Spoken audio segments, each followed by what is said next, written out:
Olá pessoal, aqui é o Stanley do canal Stanley Amarante. Vim aqui para vocês com mais um vídeo do quadro Review Literário. Hoje para falar de Sapiens, do Harari, que se propõe aqui a contar uma breve história da humanidade. E hoje o vídeo vai ter uma dinâmica um pouquinho diferente. Ao invés de falar do livro inteiro, eu vou falar de cada parte do livro. Convido vocês a dar o joinha, visitar o canal, ver se tem alguns vídeos que vocês gostam. Se tiver, se inscrevam e compartilhem com alguém que você acha que também possa gostar. Voltando aqui à obra, sobre os Sapiens, o que a gente tem aqui de interessante, para dar um panorama geral para vocês. Ele foi lançado originalmente em Israel em 2011 e logo se tornou um best-seller internacional, publicado em mais de 40 países. Ele se propõe a dar respostas para algumas questões, tais como o que possibilitou para a nossa espécie, o Homo sapiens, subjugar as outras espécies, o que nos torna também capazes das mais belas obras de arte, dos avanços científicos mais impensáveis e das mais horripilantes guerras também. Isso a partir de uma técnica narrativa bastante competente, e eu achei também empolgante.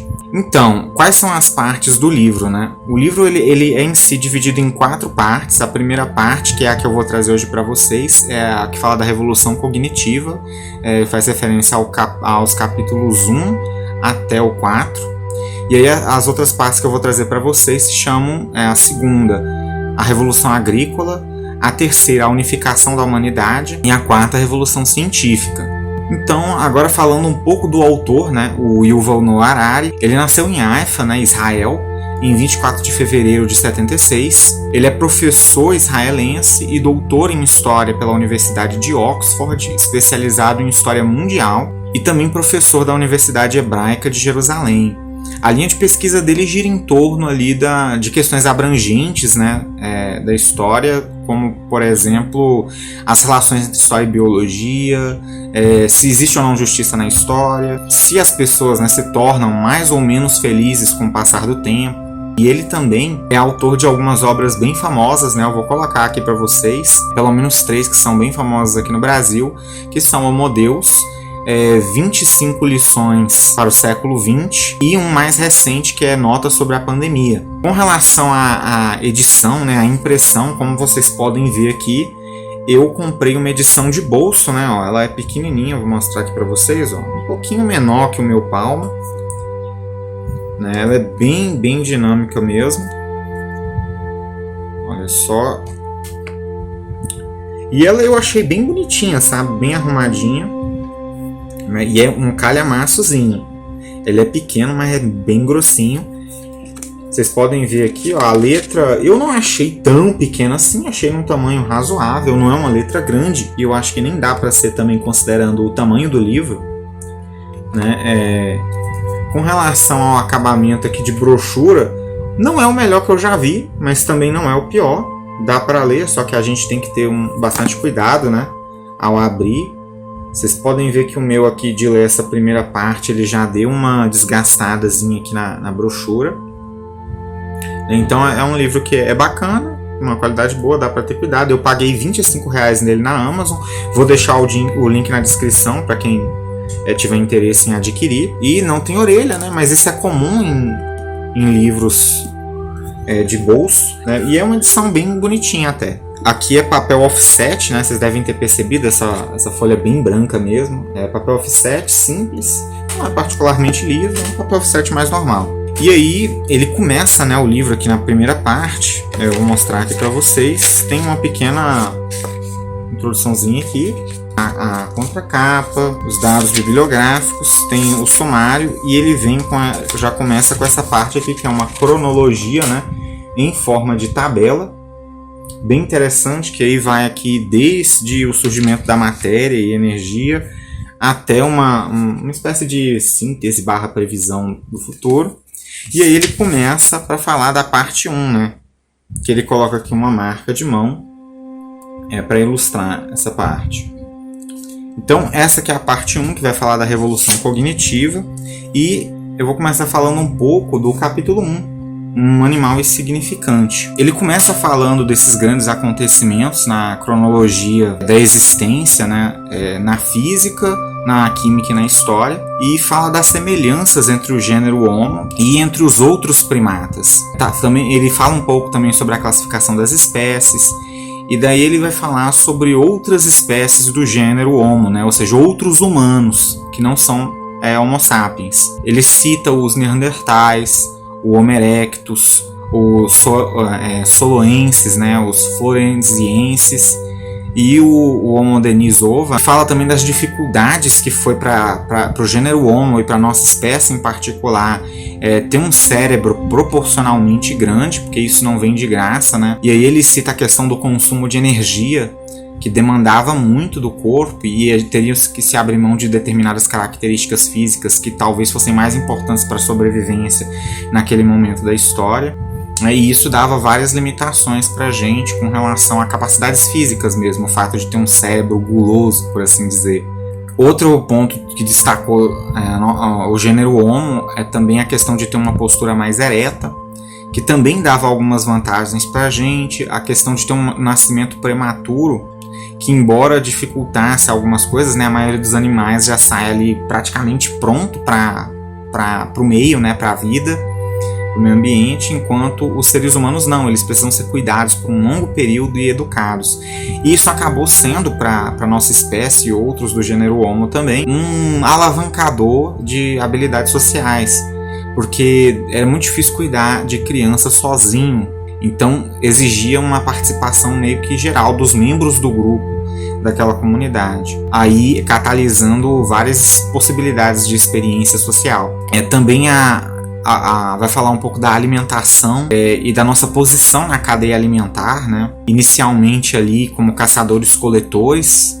Na verdade, durante essa primeira parte todinha, a gente foca na análise dos caçadores-coletores, né, os primeiros ali milhões de anos do gênero Homo, e que nós éramos ali bem do meio para baixo na cadeia alimentar, né, ao ponto da gente ter que esperar os carniceiros se servirem para depois podermos ir ali pegar o alimento, muitas vezes, e vivendo de uma dieta também bastante variada por causa da coleta de alimentos de origem vegetal. Outro diferencial que surgiu no gênero Homo foi o uso do fogo, né, e as vantagens que ele traz, tanto no sentido de alimentação, né, ao permitir que a gente cozinhe, né, amoleça os alimentos, ou grelhe, né, matando as impurezas, melhorando o sabor, permitindo com que a gente gastasse menos tempo para consumir, né, ao invés de mastigar por horas um alimento duro e de difícil digestão, a gente ali cozinhando, preparando, ele ficava mais fácil de comer e de digerir, então isso poupou a gente de horas de trabalho.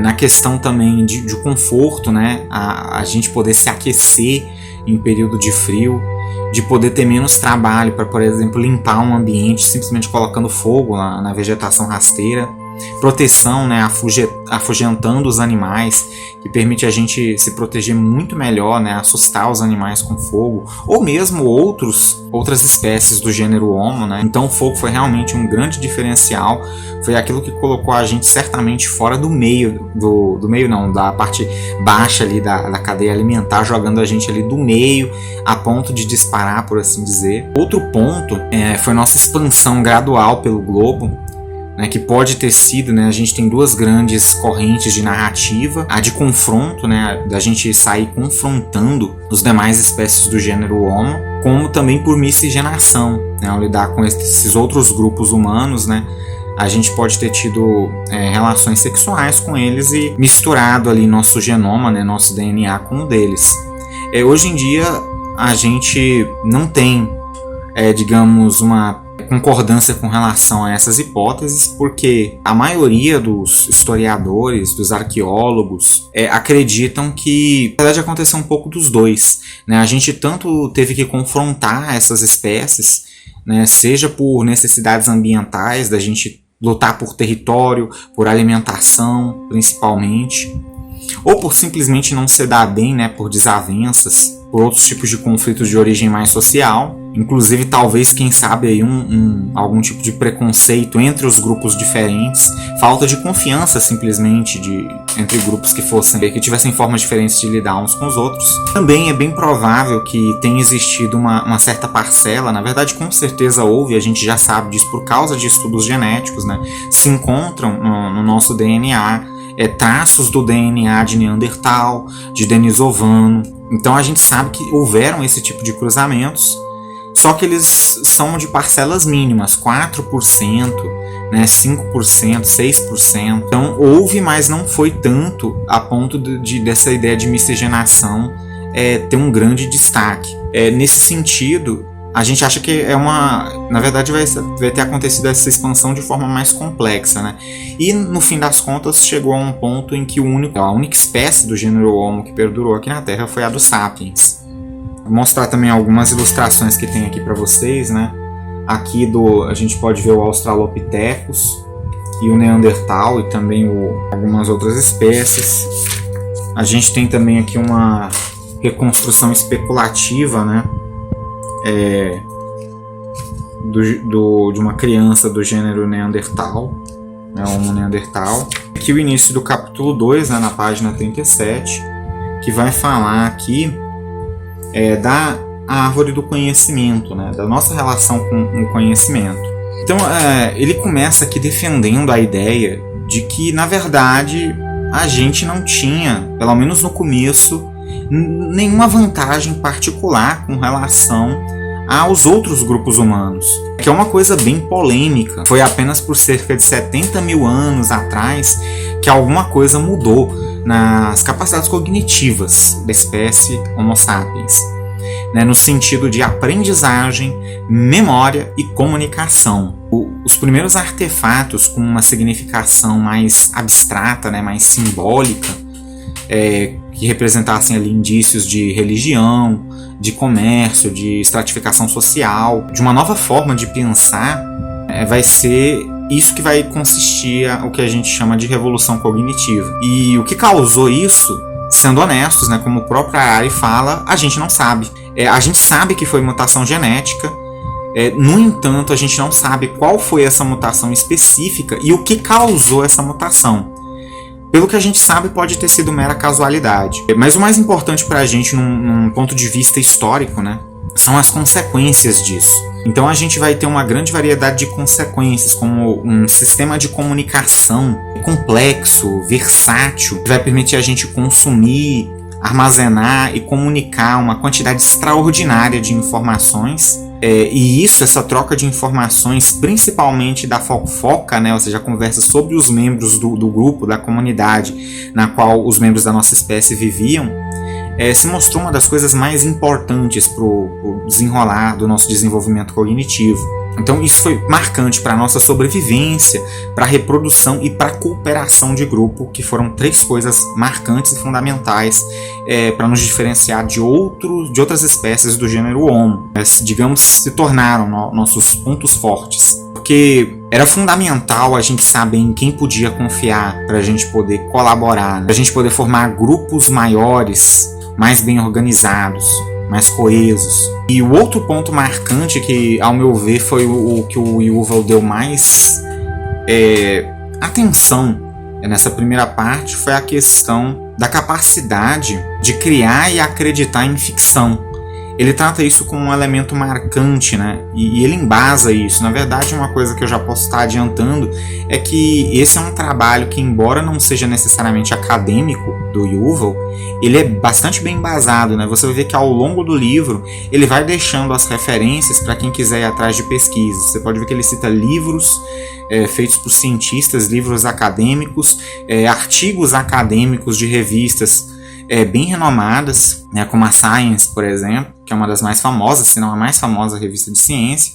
Mas voltando aqui ao nosso ponto, né, essa capacidade de acreditar e de criar ficção, né, lendas, mitos, deuses, religiões, ela permitiu que a nossa espécie pudesse imaginar coisas e fazer isso, né, coletivamente. Esse é o ponto mais importante para, digamos assim, a vitória da nossa espécie, ou permanência da nossa espécie diante da ruína das outras.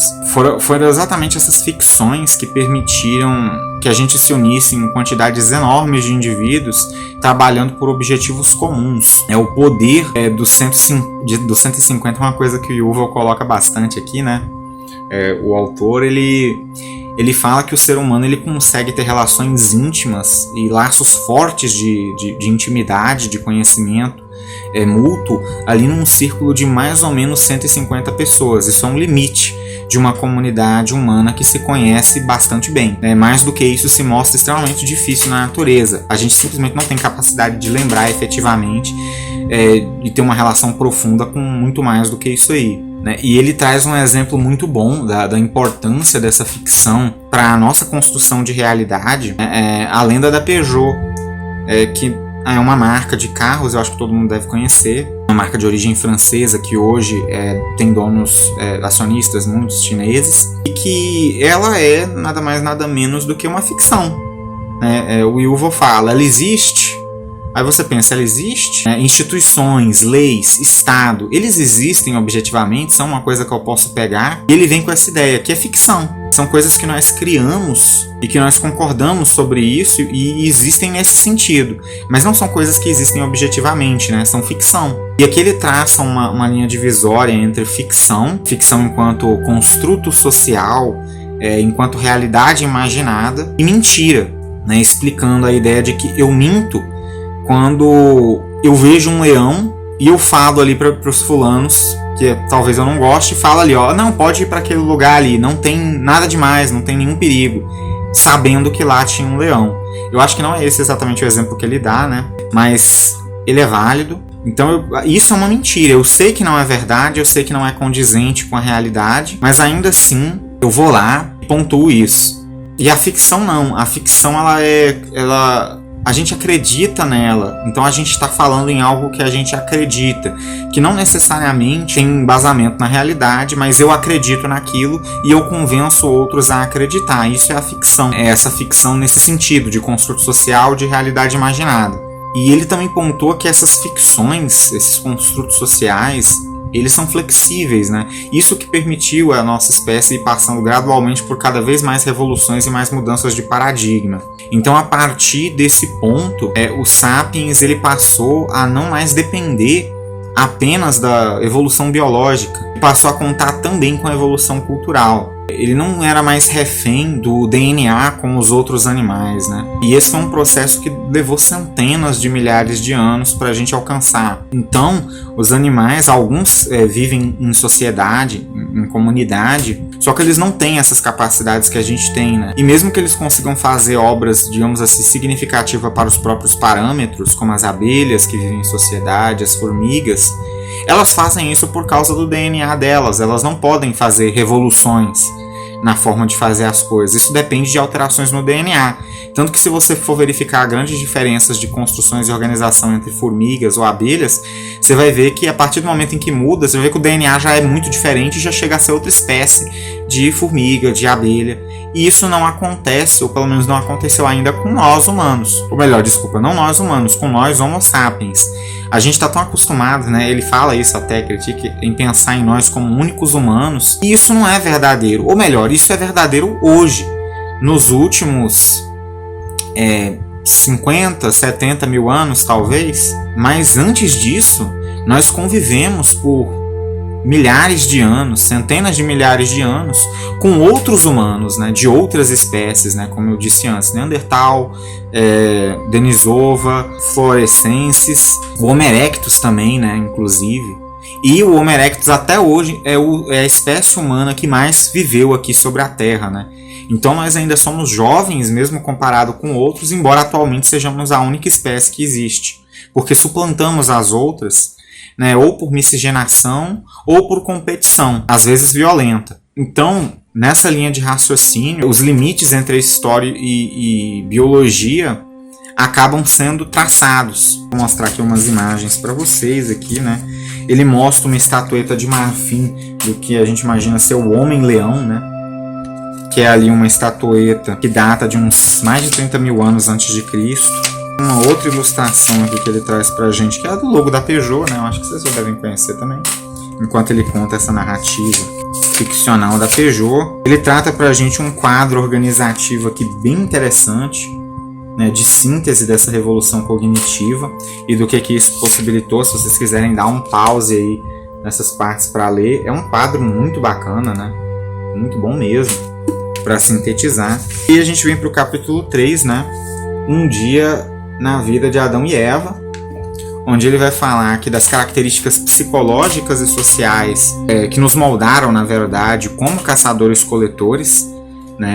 E ele traz aqui alguns exemplos, uma que tem bastante crédito na academia científica, que é a teoria do gene guloso, né? Que como caçadores-coletores, né, naquela dinâmica de precisar estar o tempo inteiro atrás de caça ou de coletar coisas, e não saber se isso vai estar sempre à disposição, né, seja pela concorrência, por mudanças climáticas, ou pela necessidade de mudar de um lugar para outro, né, como eles eram nômades. O que acontecia? Toda vez que eles encontravam uma fonte, eles queriam aproveitar, né, e as coisas mais difíceis de encontrar, que nutrem bem e que acabam fazendo a nossa espécie ter um gosto particular por isso, que são substâncias com açúcar e gordura. Então isso faz com que a gente aprecie muito alimentos gordurosos e doces até hoje, porque foram milhões e milhões de anos em busca desse tipo de alimento que nos permitiu sobreviver em grande medida, né? Outra questão, né, essa com menos consenso, é a resistência à dinâmica das famílias nucleares. Alguns defendem que há uma resistência natural em função da nossa forma de vida pregressa, né, dos nossos ancestrais, a um núcleo familiar tal como a gente conhece hoje, né, tradicional, com pai, mãe, filhos, porque a despeito das incertezas sobre as comunidades antigas, a gente acaba dependendo também muito de artefatos. A maioria destes artefatos que tinha naquela época eram feitos de madeira, né? Ele até brinca que talvez um nome mais adequado para esse período não fosse Idade da Pedra, né, fosse Idade da Madeira, porque a maioria das coisas era feita de madeira, e a gente sabe que, salvo raríssimas exceções, os artefatos e ferramentas de madeira, eles não duram, né?